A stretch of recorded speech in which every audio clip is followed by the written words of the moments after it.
2019 সালের 8ই অগস্ট সকাল অন্যান্য দিনের মতো বাগেরহাটের শরণখোলা উপজেলার 5ম শ্রেণীর 4 ছাত্রী এলাকার খোন্তাকাটা রাশিদিয়া স্বতন্ত্র ইবতেদায়ী মাদ্রাসায় যায় আরবি শিক্ষা নিতে। কিছুক্ষণ পর সেখানকার প্রধান শিক্ষক ইলিয়াস জমাদ্দার 3 ছাত্রীকে বাড়ি পাঠিয়ে এক ছাত্রীকে মাদ্রাসার লাইব্রেরিতে নিয়ে ধর্ষণ করে।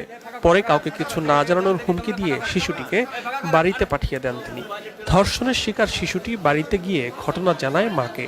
এই ঘটনার 11 দিন পর শিশুটির বাবা শরণখোলা থানায় ইলিয়াসকে আসামি করে মামলা দায়ের করে। মামলার তদন্তভার দেওয়া হয় পুলিশ ব্যুরো অফ ইনভেস্টিগেশন পিবিআইকে। 2 মাস পালিয়ে থাকার পর গত বছরের 17ই অক্টোবর ইলিয়াস গ্রেপ্তার হন। পরে তিনি আদালতে স্বীকারোক্তিমূলক জবানবন্দিও দেন। 13ই নভেম্বর আদালতে চার্জশিট দেন তদন্তকারী কর্মকর্তা।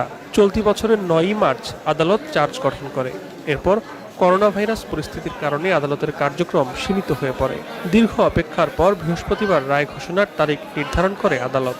রায়ে বাগেরহাট নারী এবং শিশু নির্যাতন দমন ট্রাইব্যুনাল 2-এর বিচারক জেলা ও দায়রা জজ মোহাম্মদ নূরে আলম আসামি ইলিয়াস জমাদ্দারকে যাবজ্জীবন কারাদণ্ড প্রদান করেন।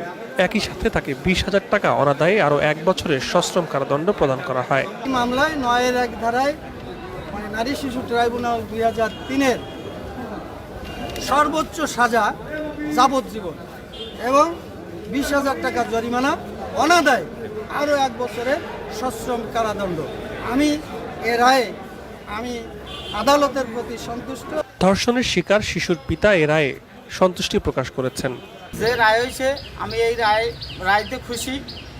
আর আমি চাই যে যেন এই রায়টা যেন বহাল থাকে। 48 বছর বয়স্ক ধর্ষক ইলিয়াস জমাদ্দার পূর্ব রাজাপুর গ্রামের আব্দুল গফফার জমাদ্দারের পুত্র।